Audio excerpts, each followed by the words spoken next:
বোৱাৰেকৰ লগত বলপূৰ্বক শাৰীৰিক সম্পৰ্কৰ চেষ্টা লম্পট শহুৰেকৰ। এই কাৰ্যত বাধা প্ৰদান কৰাৰ বাবেই আক্ৰমণাত্মক হৈ পৰিল স্বামীগৃহৰ পৰিয়াল। যৌতুকৰ দাবীত শাৰীৰিক মানসিক আক্ৰমণ আৰু প্ৰাণ নাশৰ ভাবুকি।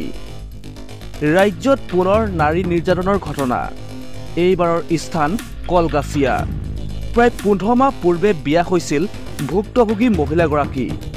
সুখৰ সংসাৰ গঢ়িম বুলি সপোন দেখা ভুক্তভোগীৰ সংসাৰ সুখৰ নহল।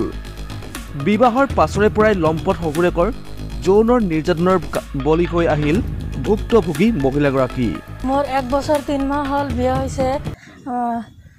6 মাহ ধৰি মোৰ মাৰ ঘৰত আছোঁ, বাবাৰ ঘৰত আছোঁ।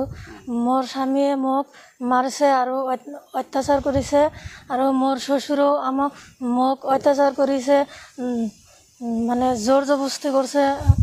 মানে তেওঁলোকে মানে আমাৰ শ্বশুৰে আমাক কিবা একটা প্ৰস্তাৱ দিয়ে, মানে মই মানা কৰিছোঁ। মোৰ স্বামীটোৱে কয় আমাৰ মা দেউতাই যা ক'ব তোৰ তাই শুনা লাগব। বেয়া প্ৰস্তাৱ দিছে। আপোনাৰ শহুৰৰ কি নাম? আব্দুল বাতেন। আপোনাক শাৰীৰিক মাৰপিট কৰিছে নেকি?